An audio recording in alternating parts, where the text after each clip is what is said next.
Hello. Hello. How are you, sir? Itchy. Aggravated. Itchy and aggravated? That sounds like a good band. That might be my first album name. So, who the fuck is Gov't Mule? They are fucking amazing. And that's really all you need to know. But Gov't Mule is fronted by the one and only Warren Hayes, who spent time as the guitarist in the Allman Brothers. So I don't really know how exactly I can describe them aside from an Allman Brothers type feel, but with a sound all of their own.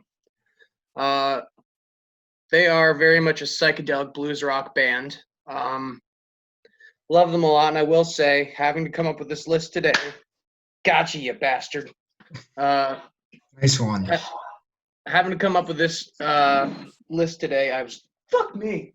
Um, I was kind of buzzed, and it was very difficult for me because they have more live albums than they do studio albums, and so to the point that none of these songs are in chronological order. Um, but what I did do is, I got two songs from five different albums and I put them in that order. And I will say, so one of the songs on here is called "Birth of the Mule," and I really wanted to do that one first because birth and whatever. But what I instead decided to do was the first two songs are off of Banks of the Deep End Volume 1, or rather just the Deep End Volume 1, and then the last two are off of the Deep End Volume 2. So, that just, to have a cohesive beginning and ending. So kind of like what the fucking Dream Theater video was. Like has that two-parter.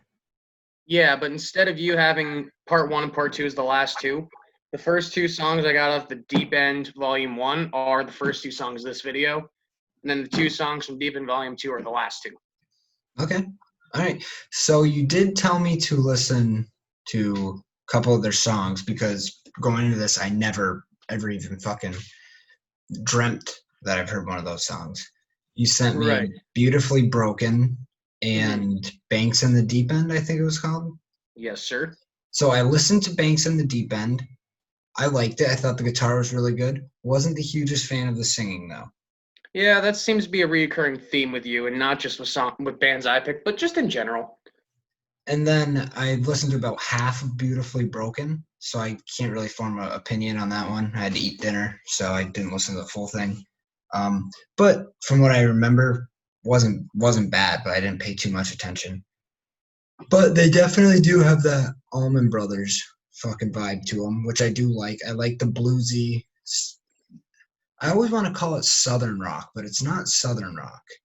But just No, that. they're not from New York, but they are much. I just got two. Fuck these guys. Um, uh, they are from more towards this area. In fact, there's a save for this year. There's a music festival every year called Mountain Jam that they play every year. They're usually the headliners. And I was gonna fucking go, but yeah, 2020. Did you happen to listen to? Because I know you're like fucking when it comes to covers. Did you happen to listen to their version of Gold Dust Woman? I was gonna listen to all three of them, but I could only make it to halfway of Beautifully Broken before I had to like eat. I had a busy day, Franz. I'm sorry.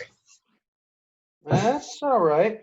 That's your loss. All right. So I think, without further ado, because I really can't give much more explanation without just having us listen to the music, I think that it's time for the rundown of our track list here. Do you want to do it or do you want me to do it? I'll do it. I'll take the handle for this one. Alrighty. So, first off, the two first songs you're listening to are Soul Shine and Tear Me Down off of Deep End Volume 1. The next two songs are Birth of the Mule and Raven Black Knight off of Dose. And then nextly is Life Before Insanity and World Gone Wild off of the album Life Before Insanity. And then Frozen Fear and Steppin' Lightly off the album By a Thread. And then to close us out, we have Catfish Blues and What Is Hip off of the Deep End Volume 2. Alrighty. So what do you think you're gonna end up giving? How many songs you heard by these guys so far? Well, I mean, I grew up on Gov't Mule. I wasn't always an active listener. So I think just the ones I told you about are the ones that I only really know.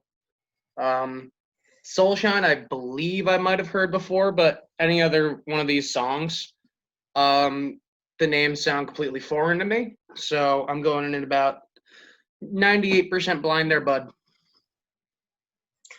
Okay. When are you gonna pick a band you completely know nothing about, you fucker? I know a lot about a lot, so fuck you. Well, pick a band you don't know a lot about. Anyway. Just you wait. I got a surprise coming at the end of this video, so Is it that you're gay? Because I think we all knew that. Well, I was gonna save it for the end, but yeah, fuck. You spoiled it already. How are we gonna retain viewership if you spoil things this quick? I bury the lead. Yeah, I guess so. You piece All right, of shit. so. All right, well, without further ado, I guess might as well fucking. Well, hold up. So I think I'm probably gonna give these guys anywhere from a 4 to a 5. Where do you think, based on the two popular ones, or the 1.5 popular songs you've heard, where do you think you'd put them? So, because I've only listened to, a song and a half, I can't exactly fucking know what I'm gonna give them. Right. But by what I'm gonna expect, it's gonna be kind of like an Allman Brothers, just not as good, in my opinion. I give the Allman Brothers probably a 4. So I'm gonna go with The Allman Brothers a 4. I give the Allman Brothers a 4, yeah. So I'm gonna go with either a 3 or 3.5 is what I'm assuming I'm gonna give them. Alrighty. Well, without further ado, let's start up. And our first song on our list is Soulshine. So, what do I think? Yes. I loved it. I thought it was Did you great. now? It was really just mellow. It was mellow but hard at the same time. It was weird. It was like I could kind of like relax and kind of groove to it, but it was also just hard enough to really like kind of like to where it's not just like my shoulders that are moving, but I'm headbanging a little bit to it. I really liked the way all the instruments came together. I liked that the guitar sounded really good, a lot of slides and a lot of just bluesiness alongside like, a simple beat to really sound good but accentuate the guitar mostly. Yeah, no, I thought it was great. I wasn't the hugest fan of the singing, but I'm pretty sure there was a black guy that also sang in this song, and he kicked ass. He sounded fucking great. I don't know if he was black, right? But he had that Soul Train voice, so I'm just gonna assume he's black because only black guys can sing like that. Just like Howard Jones from Killswitch Engage. Howard Jones literally sings like heavy metal, but like in that little fucking like jazzy bluesiness that only a black guy can muster, and it's fucking fantastic. Anyway, on to you. Oh, also one more thing. So this is actually an Allman Brothers song. It was originally an Allman Brothers song, and when Warren Haynes left to form Gov't Mule, he just took this song with him. So technically, this is a cover, but he wrote the song for Allman Brothers too. Well, that explains why it sounded familiar. So I love this song as well. Like this, I guess what you could say about this band, like this is the type of band for like older stoners, much like the Allman Brothers are. Like they're just this, this soulful psychedelic blues rock groove that that we were both describing, and it's just it's like you said, it's got that nice mixture of mellow, yet it's very musically heavy. And you know what? Like you said several times that you're not the biggest fan of the singing, and if you watched any other video that we've made where I've chosen, aside from Foo Fighters, you're like fucking hate the singer, but the rest is good. But then you grow on the singer, so that's not true. Is it? That's not true. Here, I'm gonna go through our fucking videos, and I want to see. There, you had to have picked a singer that I liked so far. Aside from Davey Grohl. We'll keep talking, and I'll correct you if it turns out you're wrong. don't really think I am. But yeah, so like I expect by song 3 or 4, because that's usually the theme of these things, that you're gonna start to enjoy his voice because now you're getting used to it. Um, all in all, yeah, I really like this song. Like you said, it's very mellow and soulful, yet just it fucking rocks all the way around. I would give this song 5, mainly because yeah, it was written for Allman Brothers by Warren Hayes, but at the same time, they also made it their own thing. Well, it was always his own thing, but like he brought something new to the table with it as compared to the Allman Brothers version. Wait, have you heard the Allman Brothers version? Yeah. Oh. Oh, okay. Um, all right, so by the way, I did like the singer of the Beards. But okay, You didn't like things he did though. I'm gonna I'm gonna go off what you just said in a second, but right now, so Foo Fighters, I like Dave Grohl. Tragically Hip, don't like Gordy. Buckethead doesn't sing, kicks ass. The Beards liked him. The Misfits, I had a little bit of a problem with the singing, but it was more so that the whole thing was just kind of unintelligible for most of it. John Frusciante, you're right. And Outcast. I liked a little, some of it was good, but I'm not a rap guy, so you know what? I guess you're kind of right. I But know I'm fucking right because you say it every time I pick a band, and it's infuriating. And then you're like, dude, the lyrics and the vocals for whatever band I pick are like fucking came right out of the dick of God.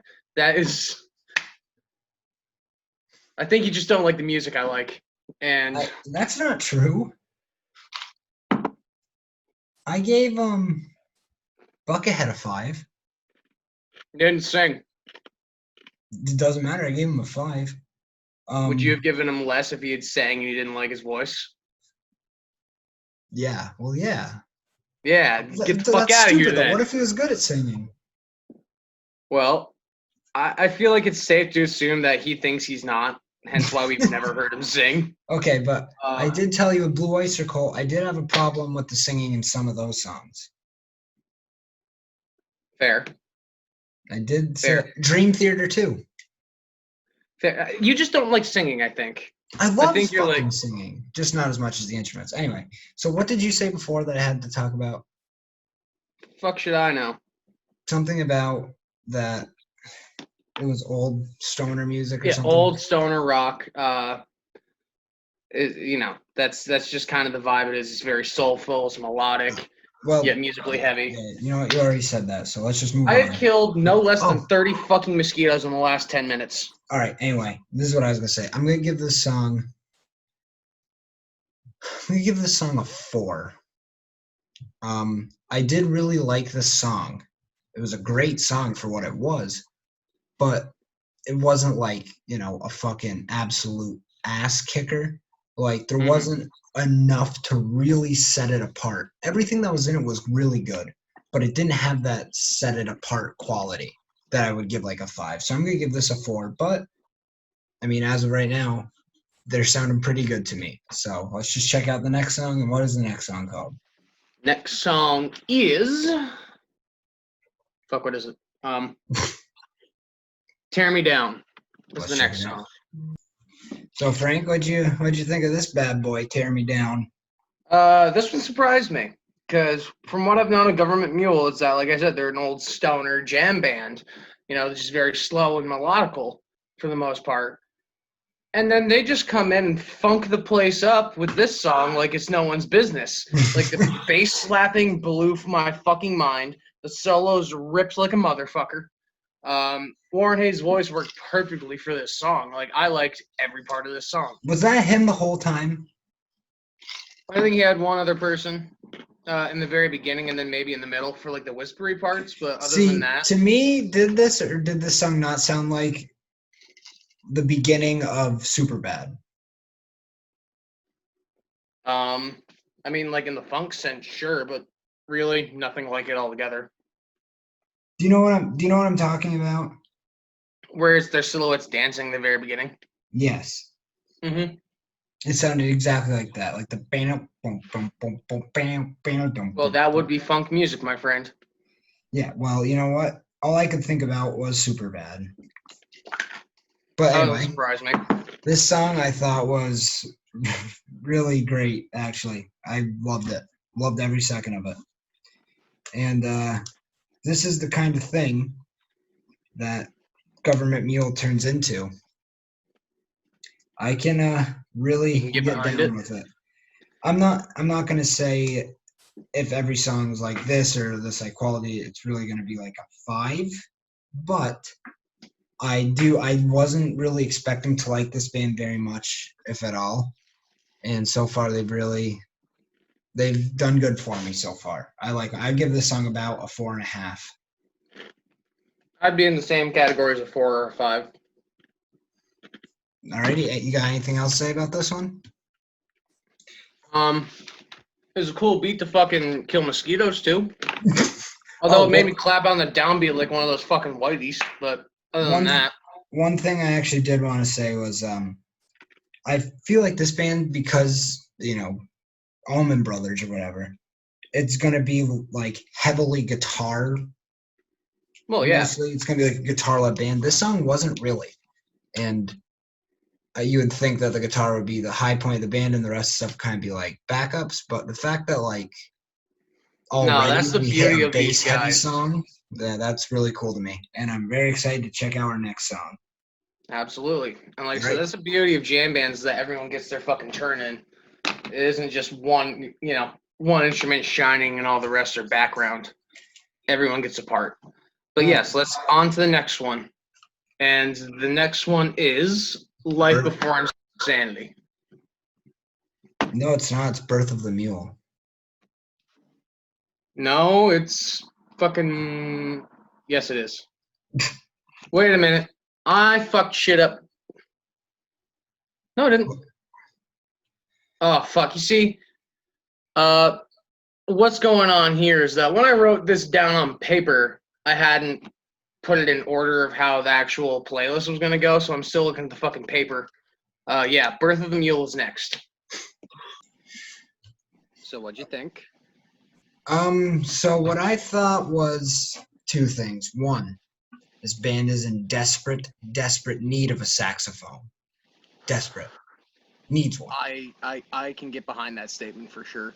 If they had a saxophone, they would be 5 out of 5. But they don't.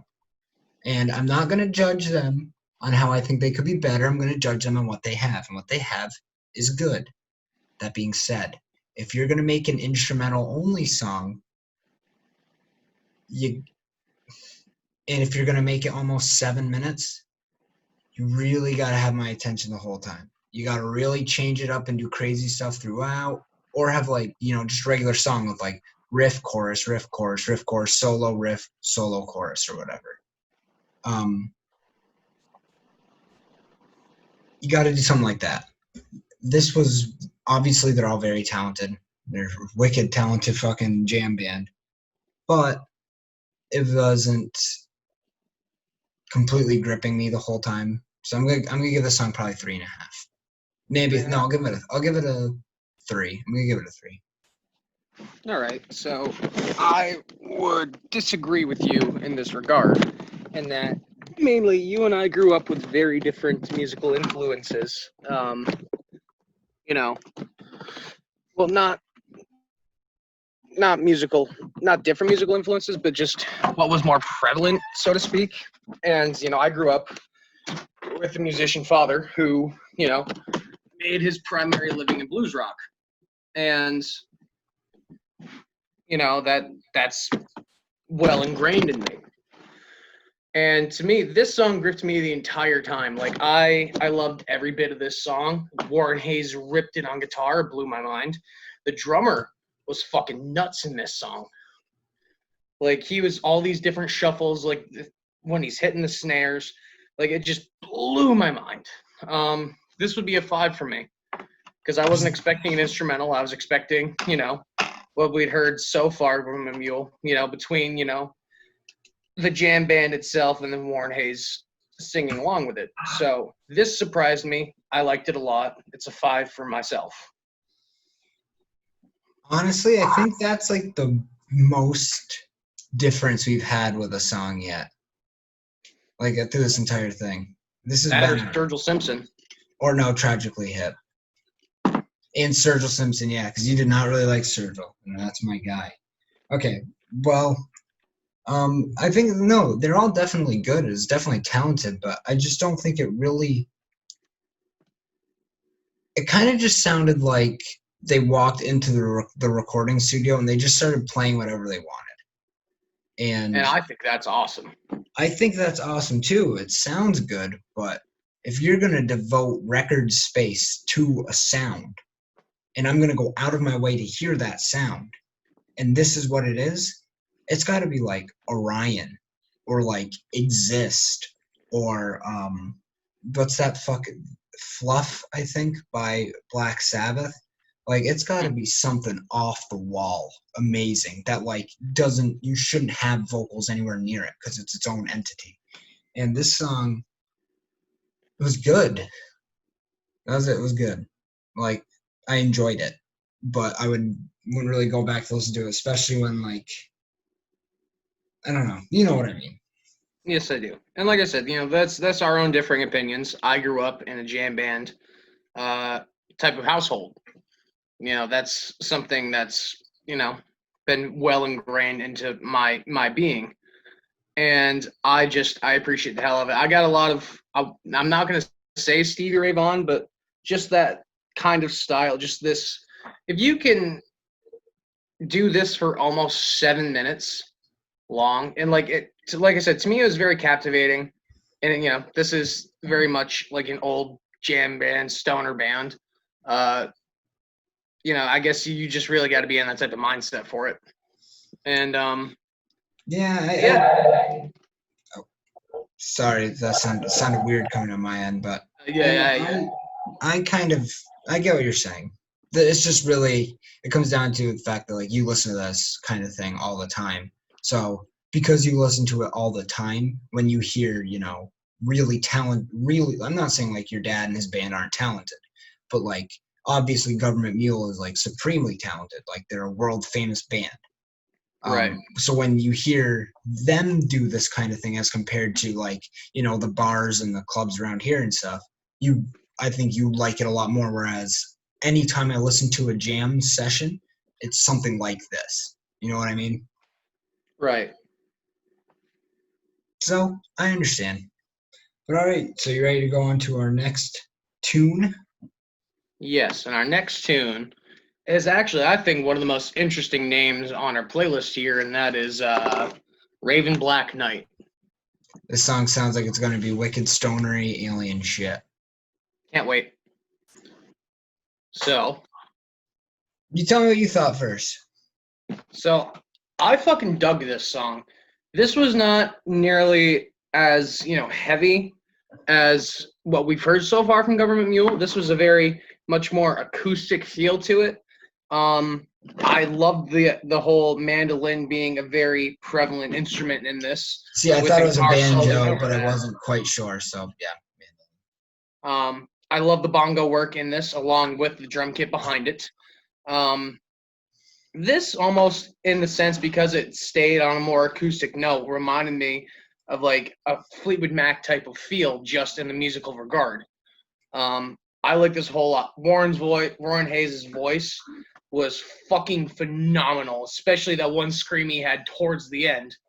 Okay, stop where you are right now. Okay. That was gonna be like my main note was that I wasn't too keen on his voice for the first song, but I've been slowly getting into it or whatever. This song, his voice sounded fantastic. And then that final scream that he did blew me away. It was fucking fantastic. I'm going to disagree with you on one thing. You said this isn't as heavy as they're used to. In my opinion, this is by far their heaviest song. And like I said heavy in parentheses with air quotes, in that, like, because this is a more acoustic, centralized song.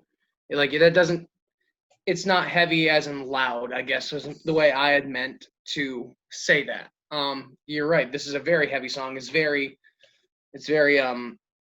musically concise. They go hard as fuck, even if it's this more acoustic prevalent setting.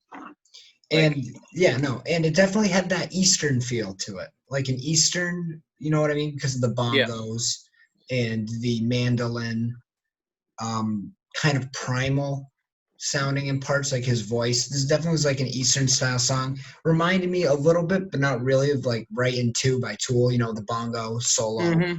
and the kind of like the different sounding guitar, which I mean, in their case it was guitar, but in this one it was mandolin, but the guitar in Yep. Right in So Two they kind of had just makes it mandolin with sound a like, slide guitar as the lead. yeah, it was, I really like this song. I would give this song a, I'd give, I really like this fucking song. Um, I just don't know. You know what? I would listen to this song again. I really like this song. I'm gonna give it 4.5. 4.5. This one's. I feel like I'm sensing a theme with this, and I'm gonna go with yet another 5. Uh, but then again, as we've mentioned, fucking, this is the type of shit I've grown up on, and it speaks to me on a different level than it would to you. That's true. Uh, like I said, this song was fucking nuts. I loved it. I'm gonna listen to it again before I go to bed. Well, there you go. Probably while I go to bed.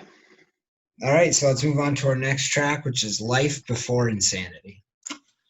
Okay, so we've been having a conversation for a minute or two, and it made me completely forget that we were fucking reviewing this song. So all I'm gonna say about this song was I really liked the change about halfway through. Other than that, didn't really care for it. It was a little unremarkable. I like this song. I can't say I liked it as well as the others. Um, like this one was a much more mellow song as compared to what we've listened to prior. Uh, what I really did like about it, however, is the chorus effect that the guitar had throughout, most of the song, where it had that underwater kind of vibe to it. Uh, that I thought that kind of captivated me well enough. Um, it goes without saying that Warren Hayes' lead work on guitar is magnificent. Even if it's not like rip your face off solos, it's still very melodic and smooth. This song would probably be a high 4 for myself. Okay. Um. Yeah, I can respect that, but I'd give the song about a 3. Just it was just a little bit unremarkable to me. By the way, you can't hear my fan in my microphone, right? No. So it doesn't sound all warbly, like woo. No. Okay, sweet. All right, well, let's move on to our next track then, which is World Gone Wild. Kind of like Girls Gone Wild. If it's anything as good as that, then I'll like this song. Maybe, but I'll be real with you. I don't want to see Warren Hayes titties. I don't. Not his. Okay, I want to see his titties. I mean, like, he looks enough like me. They're probably like my titties, except maybe a bit saggier because he's almost in the 70s. Yeah, and yours are blast to scoot around. Fucking what? I Can you forgot repeat to that tell sentence? something. I don't know what the fuck you just said, and I really want to know. Your boobies are fun to scoot around. Oh, You know, you take like a toy car and you go scoot, scoot, like that kind of thing. you're the type of guy who's like, when a girl says, "Oh, I want to use toys in the bedroom," and you fucking break out your Hot Wheels. Yeah, well, at least I'm not a fucking salami bopper like you, Franz. Salami Wutler? How fucking ripped are you? Jesus Christ. That was so. Me and Kiroy came up with another term for a blowjob on accident yesterday. And what is that? Salami bopper.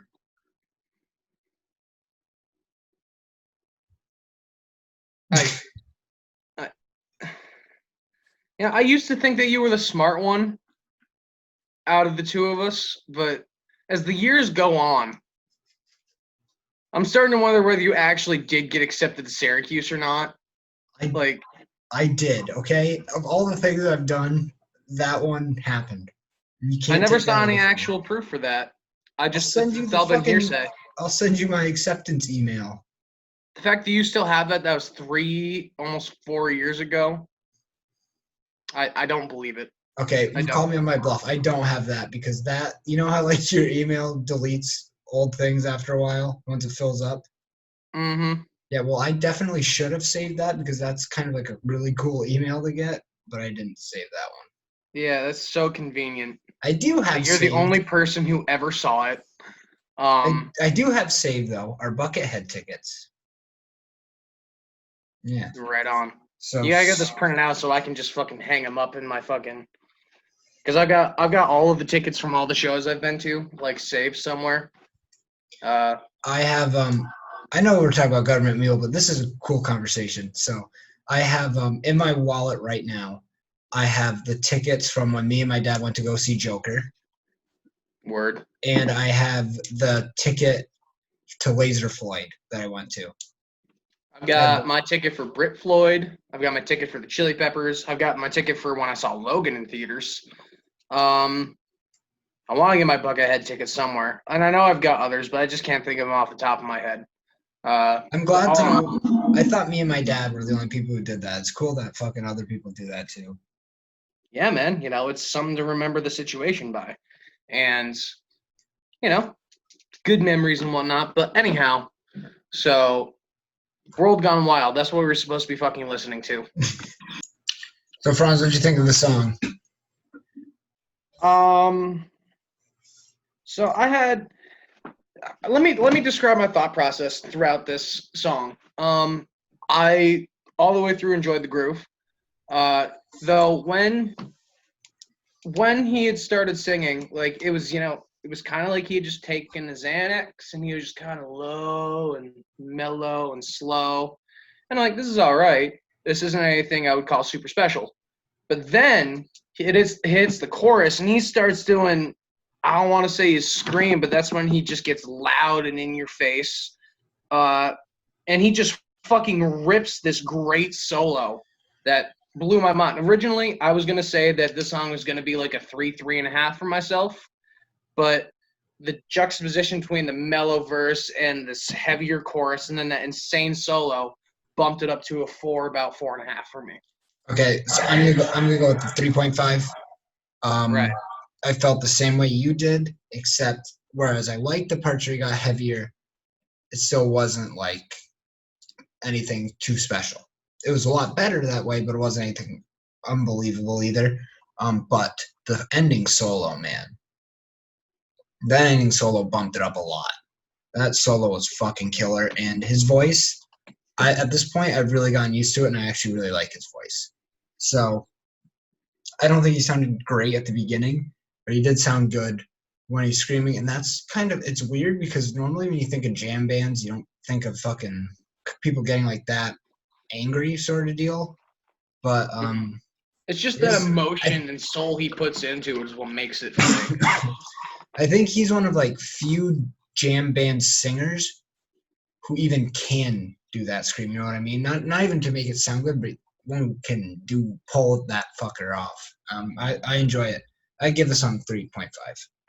3.5? Alrighty. So on to song number 7, and that is Frozen Fear. Okay, Franz, I'm going to say something, and you're going to get so mad at me. It's ridiculous, but I'm going to say it anyway because, one, it's hilarious to see you get mad, and two, it's true. Shoot. This sounded like every 90s boy band rock song I've ever heard just after 40 years of drinking hard liquor in the saloon. This sounded like Third Eye Blind if the singer from Third Eye Blind had to duel Clint Eastwood in an hour. Okay? This song, literally, you take fucking Third Eye Blind and you give them fucking banjos instead of guitars, and you give the fucking lead singer an alcohol addiction. He's 58 years old and he just got done rehab. And this is exactly what that fucking song would sound like. The harmonies and everything. I disagree, but okay. I don't see it even a little bit, but you do you. I liked this song. It wasn't super captivating. The lyrics themselves, if you were listening to the lyrics, to me, on some level, I related to personally. Like, I think this is really kind of a love song, as I assume that's what you mean by like the 90s boy band Third Eye Blind shit. It's very love and spiritual and optimistic and get over it, and there's harmonized choruses and they go, no. You know what I'm fucking talking about. You sounded like you just had a stroke, but yeah. Whatever fucking band sings that, give me the beat, boys. Whatever band You sings shut the that, fuck up that's right what now. the song sounded like. No. You get off this podcast. I'm commandeering it. Who sings that song? Florida fucking Georgia Line or some bullshit like that. No, it's not. I don't know. It's awful. I don't fucking know. I know for fucking sure it's not Florida Georgia Line. Well, it's just as bad, if not worse. It's okay. It's definitely worse. That song's not great, but that's exactly what it sounds like. Well, you can go fuck yourself. But anyhow, this one's probably a 3.5 for myself. And that's probably the lowest song on. Like I said, I liked it, but this was probably the lowest rating that I'm probably gonna give for this video. Uncle Cracker. Uncle Cracker. The bartender song, people? What? It's, I don't know, like, hey, bartender. No, that's Rehab. That's Rehab. Is that the Trailer Park song? Me and my mom used to listen to that fucking song all the time. I loved it. We're just talking about, like, keyed that bitch's car and then stepped away or whatever. Yep. Crashed that piece of shit. And then stepped away, yeah. Okay, well, let's go on to the next song. So you didn't give a rating for it yet? Oh, I told you, 3.5. Oh, because all right, so we even though we it agreed did sound on it. like an Uncle Cracker fucking third eye blind old man, whatever. That's what it sounded like to me. I did somewhat enjoy it. I thought it was kind of fun. It was definitely, that's like peak passive music. Like you can just drive and it's on in the background. You know what I mean? This Starbucks music. I'm never ever gonna say that about Gov't Mule. I don't ever want to say I retract that statement. But that's what this song really kind of reminded me of. No, it does not. Sorry. You can't take back what you said. Error 404 does not exist. Anyhow, let's move on. Let's tread lightly here with stepping lightly. Fuck you. So what'd you think? So I don't know about you. I thought this song kicked ass. It was just a straight groove the whole time. Excuse why the fuck? No, stop it. Franz, what is going on in your home? Apparently, a goddamn Aerosmith just started fucking playing for no goddamn reason. Yeah, I thought this song kicked ass. Like it was a straight groove the entire time. The solo. This song to me was like the epitome of what just like a classic blues rock song is. I was captivated the whole time. Like I said, it's just a straight groove. I liked it. This was probably a 4 or a 5 for me.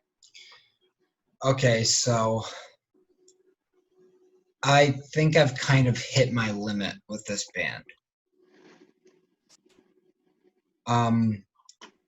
First couple songs really liked because they were really different as compared to the regular music I listen to. Like I don't listen to a lot of jam bands, so it was a lot different. It kind of sounds like Sturgill Simpson but heavier. And so I was really. You shut your whore mouth right now. It does. His voice sounds like a heavier Sturgill Simpson. 100%. That's exactly what he sounds like. No. But so I didn't really like it at first. Started to like it, and now I've hit like my peak of liking it. It's just at this point it all kind of blends together. It all kind of sounds the same. It's all the same kind of like tempo, same instruments, same slides and grooves and everything. Not saying, every song sounds the same, but every song it's all like basically the exact same formula and what it is and what he's going to sound like, what the guitar is going to sound like. It's just, that's not to say I don't like it because I do. I think it's a really good, really talented band. It's just that this genre, I would pick out like 2 or 3 songs. Like if I had to, I'd pick out 2 or 3 songs by them that I really thought really different. So that like that Black Raven song or whatever. Mm-hmm. I would pick those and then just listen to those because I know that this is what all the other ones are going to be like too. I wouldn't go through like the entire band's catalog like I would with fucking Buckethead or Blue Oyster Cult or something. Right. I'm probably going to be about 3.5 for the rest of this because I do like what he's doing. It's just kind of the gimmick to me has kind of run it's gotten to the highest point it will. No, I can understand that, and like, I feel like that with a lot of the songs, or not even just songs, but a lot of the bands we listen to, is that like, you can tell that they've found their niche, what they're most comfortable, performing, and as the way she goes, a lot of your things will start to sound, similar in some regards.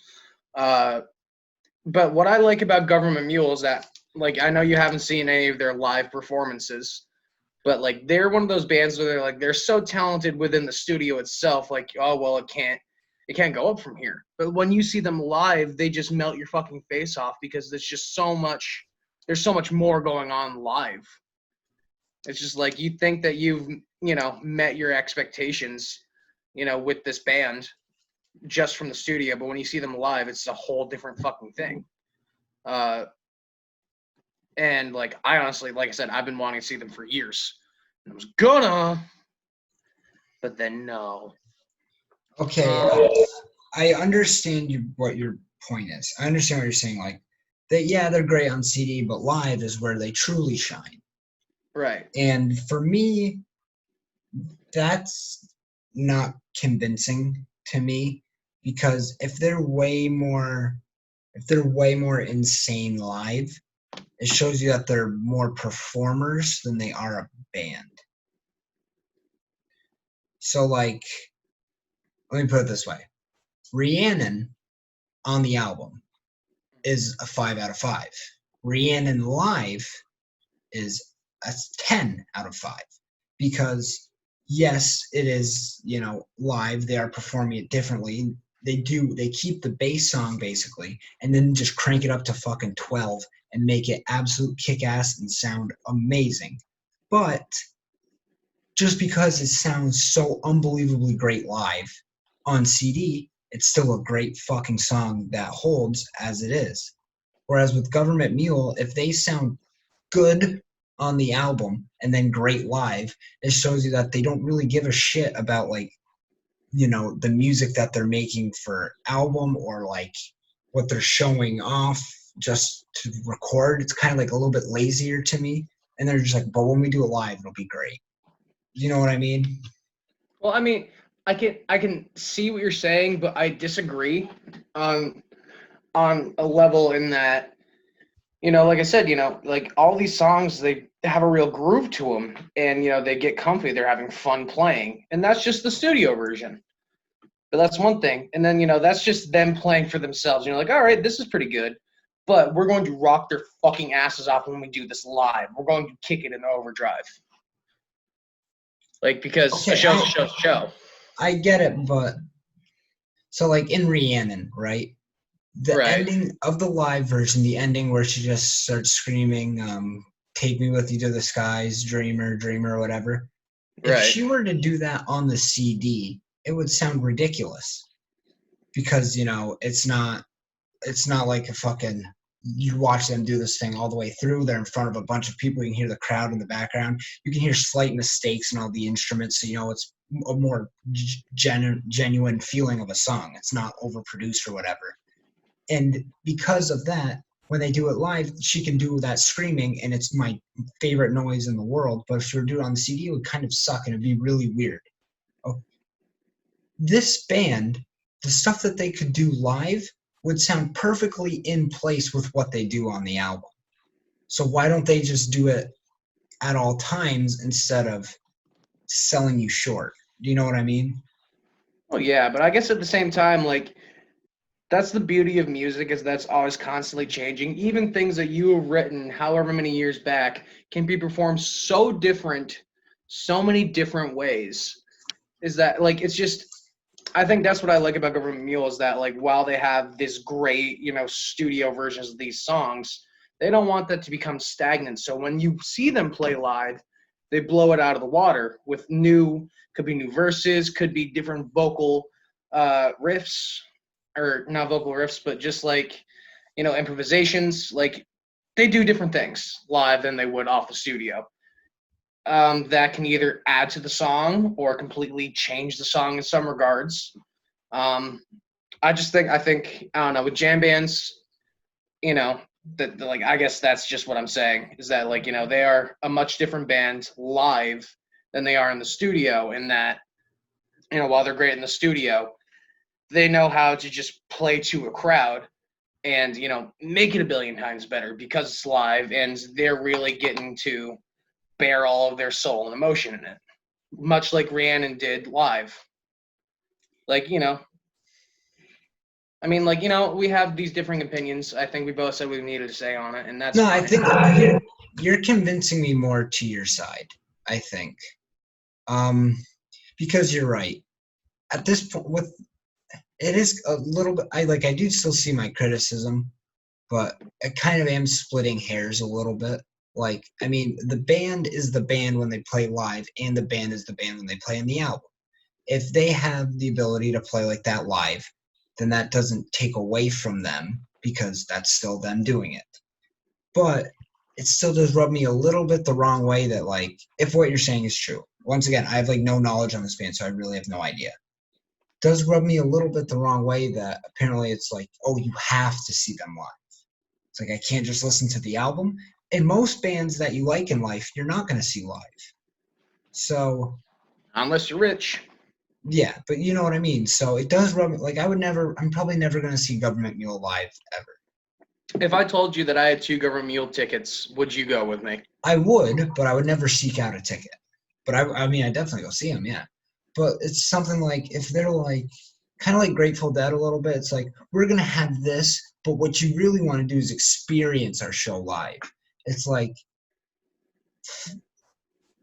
I don't know. I don't know. I understand your point. It does not take away from them as musicians. If anything, it's actually better, because a band who's better live than they are on CD, generally 99% of the time it's the opposite. And it's because, they sound like shit live, but on CD they sound wicked produced and they sound amazing. But then you hear them live and their voice is blown out because they did 3 lines of fucking blow before the show started. Unless you're Stevie Nicks. Yeah, and then in which case it cranks up to 11 if she does a couple lines. Does a couple lines. She used to fucking have like 2 grams of cocaine in her boot at any given time. She's a powerful woman. She's a strong, independent female. Let me remind you, that is at a minimum of $200 in your fucking smelly boot, your smelly leather ass boot, for 2.5, 3 hours, sweating out ecstasy and cocaine and any other drug imaginable, probably Lindsey Buckingham's semen. Or Don Henley's. Fucking, I've the song "Leather and Lace" by Stevie Nicks and Don Henley. Mm-mm. That was like the big love song of the '80s that those two made, and I love it because Stevie Nicks, Don Henley, and I didn't even like the Eagles, but I didn't think you liked Don Henley. I love the Eagles, so I love Don Henley. I respect Don Henley as a musician. I don't care for the Eagles. But this is a great song to me. And I think around 2008 or something like that, Will Ferrell and Dave Grohl covered this song.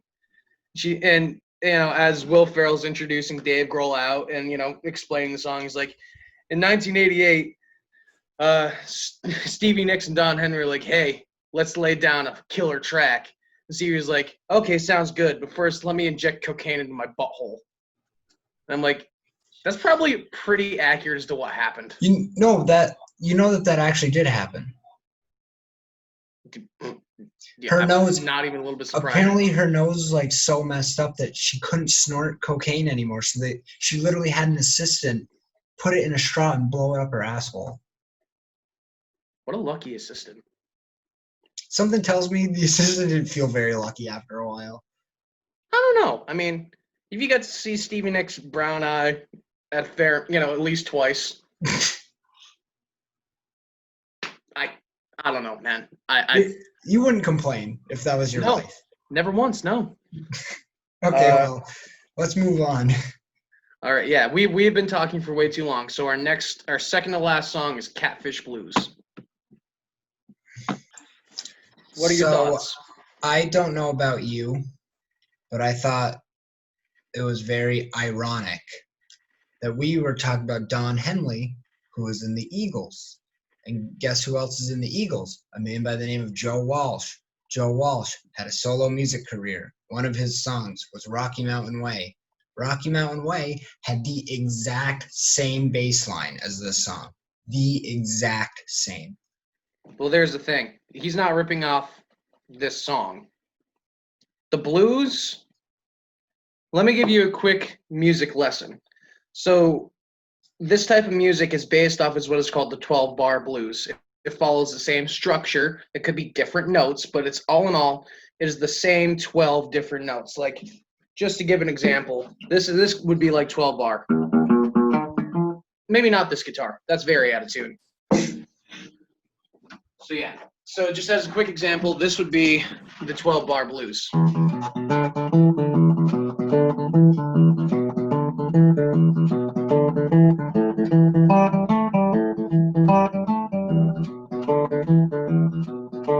Is that Ray Charles song? It's just a blues riff. Now here's another example of 12-bar blues.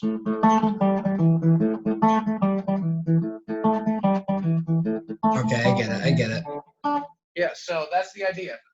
And so the 12-bar blues is it's a very key element in blues music. Even in today's music, it's still structured. That's what pentatonic scale is a good way to learn.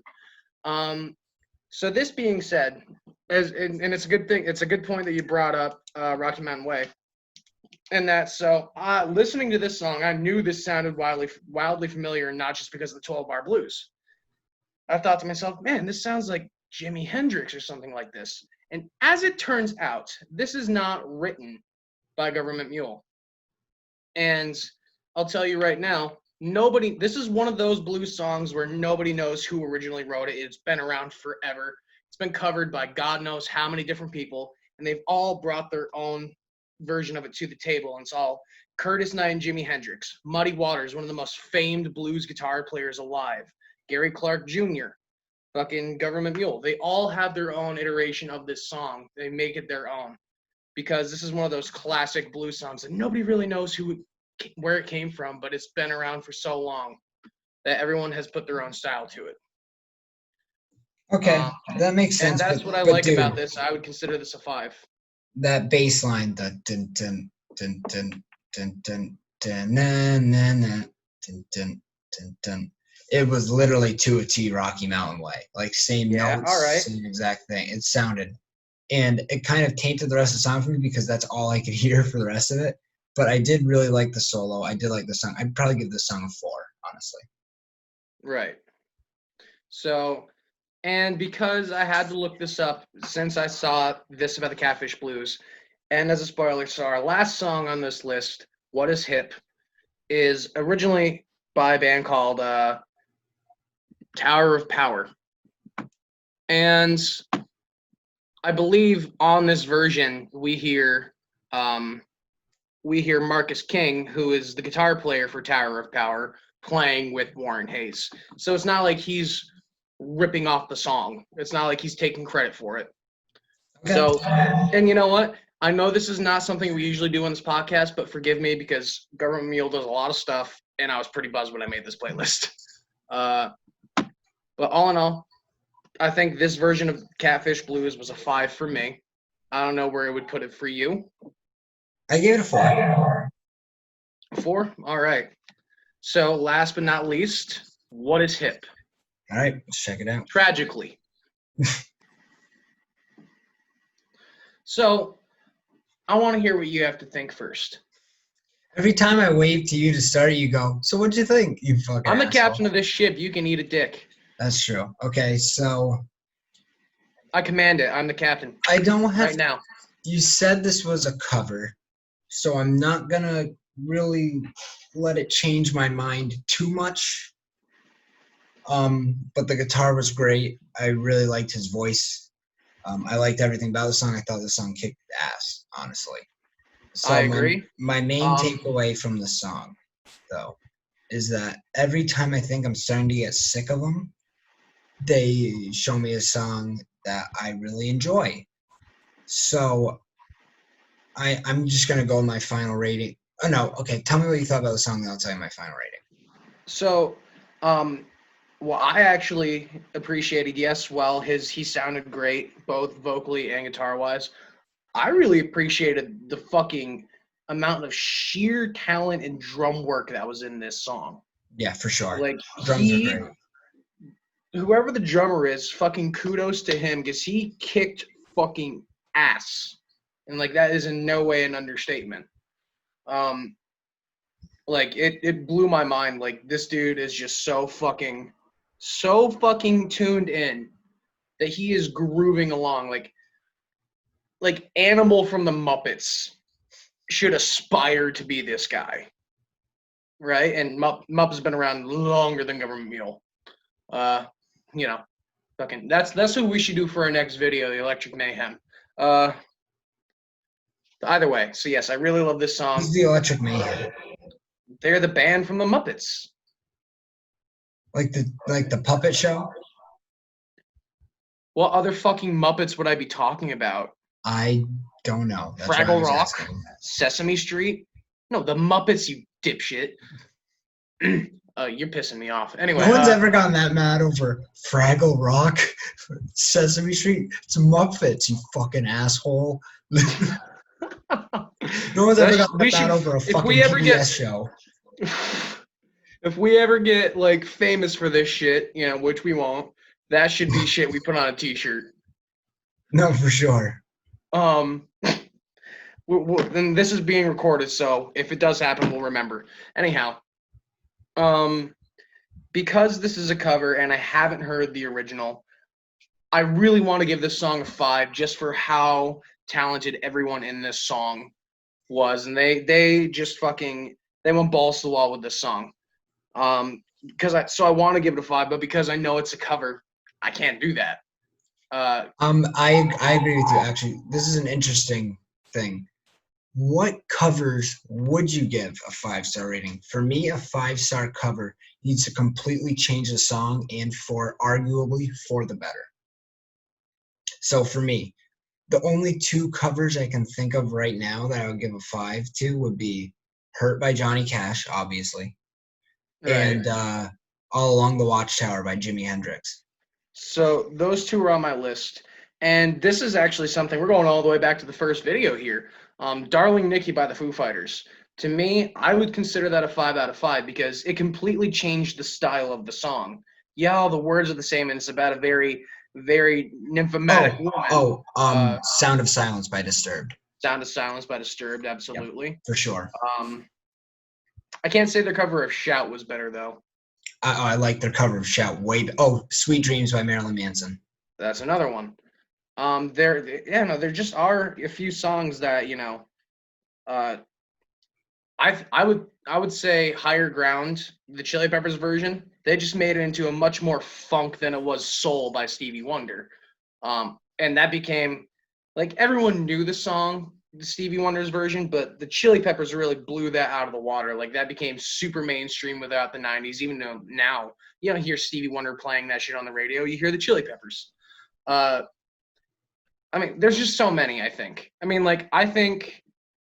think there's so many. Makes a great I think band, 99% of covers are not 5 stars. 99.99999%. A lot of covers fucking suck.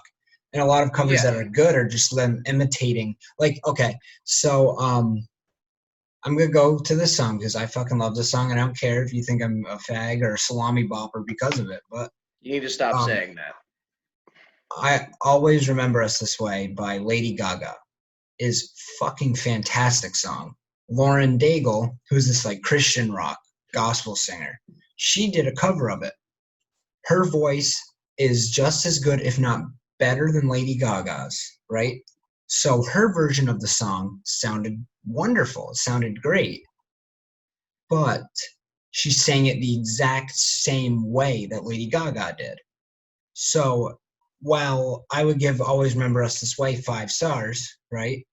And Always Remember Us This Way by Lauren Daigle, when I had no idea that it was originally a Lady Gaga song, I would have given that song fucking like 5 stars because it was just fantastic. Once I find out that it's just a literal shot for shot copy or a cover, not a copy, because musicians cover. Everyone else copies. Musicians, they just cover shit. But I wish we were recording, like we could actually put the recording of our faces, because I just wanted everyone to me going. But you know Yeah, what I'm saying. Snapping there. So like, I would have given her version probably not a 5, but really high there. I probably wouldn't give Lady Gaga's version a 5 either. Probably 4.5. I really like them though. You know what I think is probably the worst cover to have ever existed? What? Sturgill Simpson's In Bloom. That's definitely not the worst cover ever. I think it is. I think it's grotesque.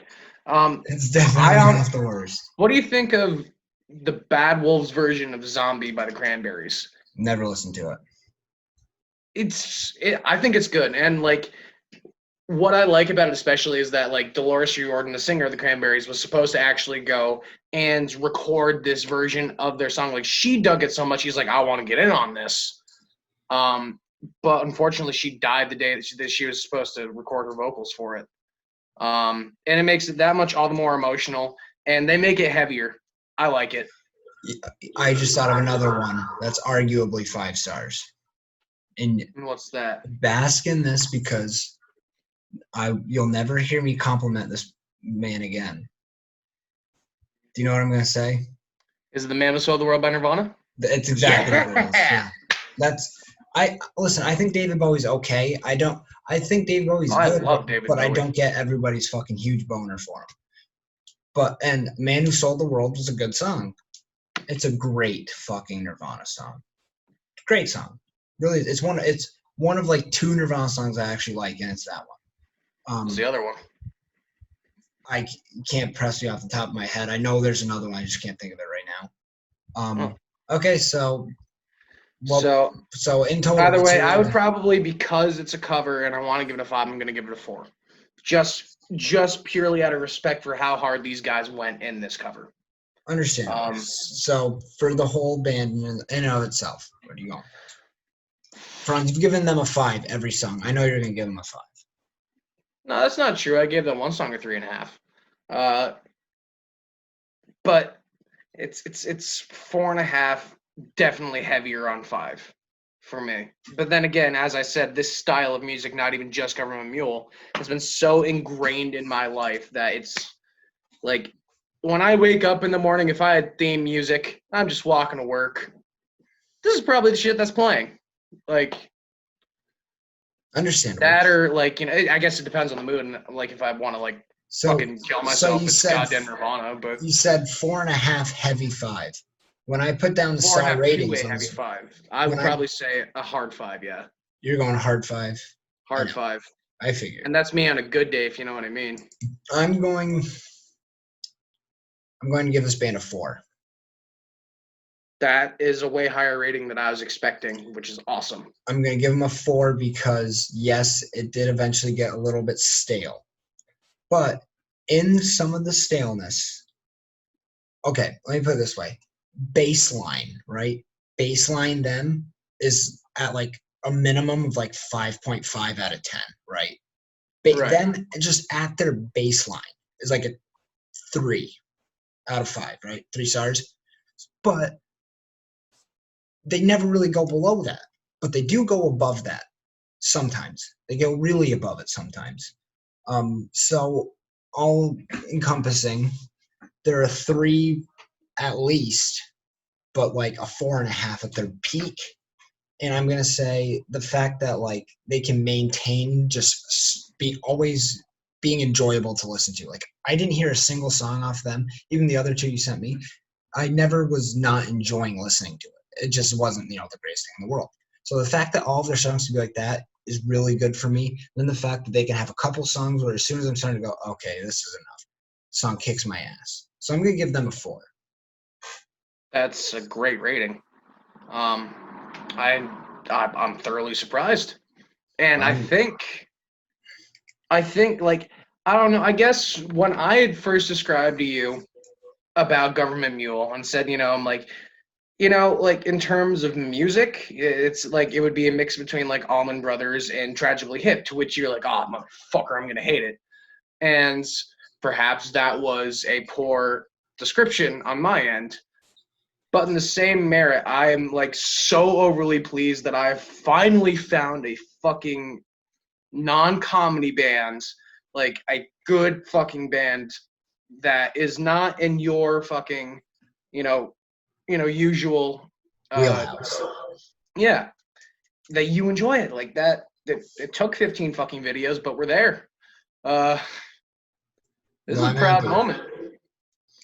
Okay.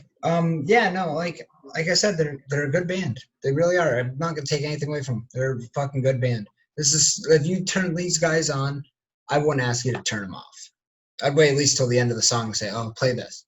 I wouldn't be like, "Hey, turn that shit off." They're good. I really do enjoy them.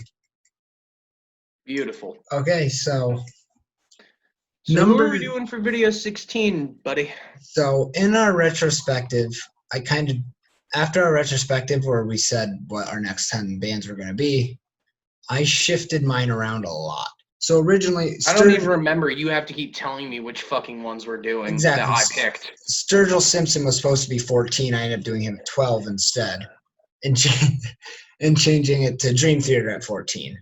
So this episode was supposed to be Judas Priest, but then I decided, you know what?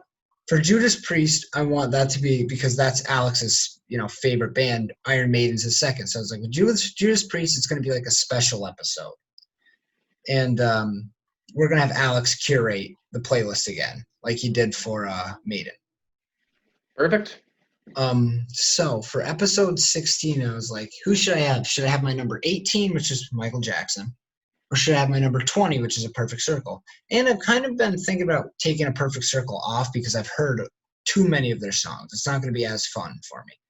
But I'm still probably going to use them or keep them. I'm not quite sure yet. So for number 16, I was like, what should I fucking do? Then it hit me. The Runaways. Big Ol' Dick? Wait, what? The Runaways. I know. I've heard of them. I don't know if I'm familiar with their music. Cherry Bomb. Oh, fuck yeah. Yeah. Yeah. I was just like, I want to listen to Joan Jett. Like, it just randomly popped in my head. I'm not even the biggest fan of Joan Jett. It's like, I want to listen to Joan Jett. How can you not be? She's a badass. Like, I want to listen to Joan Jett on the fucking guitar. And then I was like, I want to hear Cherry Bomb. And I was like, we're going to fucking do the Runaways. Fuck it. I really wanted to do them for a while. So, awesome. Fucking do them. Can you do me a favor after this podcast is done and message me the other bands I still have? Because I feel like there's going to be things that I'm going to want to change around. Let me just tell you right now. Oh, yeah, sure. Motorhead and then Trevor Moore. Fuck, I don't know if I want to change those around. Those are good. Yeah, I'd keep them. I've never really listened to Motorhead, so I'm excited for that. I don't know. You grew up a metalhead, and you didn't listen to one of the, forefathers of metal. No, I listened to Ace of Spades and I think Overkill, but those are the only two Motorhead songs I've ever heard. And did you like those? I don't like Ace of Spades because I've heard it a million times, but yeah, that song does kick ass, and I've heard it a trillion times. So, I want to say they have a song called "You Better Run," which is again got one of those bass line, those blues style bass lines, but because it's Motorhead, they make it fucking metal. And we all of our viewers, you and me, we all remember and love the very first SpongeBob movie. Mm-hmm. You remember that scene where the thug steals the Krabby Patty mobile and they have to go to that biker bar to go steal it back. Yeah. So, as it turns out, when SpongeBob and Patrick first walk into that bar, you just hear the of You Better Run by Motorhead. But now here's the thing. You can't imagine Lemmy, of all people, doesn't fucking, not censor himself, right? So you're like, they put Motorhead in a SpongeBob movie? Yeah, they re-recorded it for the SpongeBob movie and renamed it You Better Swim. And it's just like they're saying a bunch of shits about fishes and fish and hooks. Are you and serious? A bunch of sea puns. It's awesome. Like, I almost listen to that more than I do the original version. Dude, SpongeBob loves metal. Fucking Pantera. Sweet Victory. I don't know if you consider that metal, but it's pretty For awesome. for a kids show, that's fucking metal. Yeah, it is. That's Yeah. kids, yeah. But no, pre-hibernation week with The Pantera Bubble was Bowl. fucking awesome. Mm-hmm. So All yeah, right. so Motorhead and Trevor Moore. Okay, I'm excited. Alrighty, so I guess I will see you on the next episode when we do we're doing our first, this will be our first female lead singer that we're doing. And it's Alicia also Keys. oh yep, Alicia Keys. But it is our first full female band that we're doing. And it's I think like the only fucking full female band I've ever heard of. Because normally there's at least one dude playing bass. You know what I mean? Just one sad fuck. No chicks want to play bass. That's not true. There are a lot of chick bassists, and they're hot as balls. You know what apparently there's this one chick bassist who's supposed to be the dude. Fucking Rolling Stone did a list the other day. One of the worst lists I've ever seen. It was top 50 bassists of all time. Yeah, that sounds like a bore. Justin Chancellor wasn't on it. Les Claypool was number 36. Oh, that's one of the ones I wanted to change one of those two to Primus because I fucking love Primus. Yeah, I don't know enough of their songs. I know the popular ones. Do you want to do that instead of Trevor Moore then? Because Trevor Moore, I think, really only has one album. Yeah. Sorry, Trevor. Day, I love you, and I really wanted to make it happen, but Primus sucks. One day we're gonna do to make up for this, we're gonna do a top 10 whitest kids you know sketch instead. Oh, that's gonna take forever. Oh, to no, read through 4 seasons of some of the best comic work I've ever seen is going to be super hard. Yeah, but I already know like my top 3. Oh yeah. Do you know your top 3? Okay, so my number 1 is obviously fucking Happier and With Your Mouth Open. That's been your favorite since you were 8 years old. Yep. 2 would probably be fucking the God Says song, because I love that one. And 3, I would have to. 3 would probably be fucking Nail Gun. Nail gun. Yeah, that one is fucking awesome. Dude, you killed him with the nail gun. Yeah, that doesn't sound right. You killed him with the nail gun. Yeah, everything. I don't know. It's going to be very hard for me because I have spent so many hours stoned off of my ass binging a skit after skit after skit. One of my top 3 has got to be the classroom skit. Oh yeah.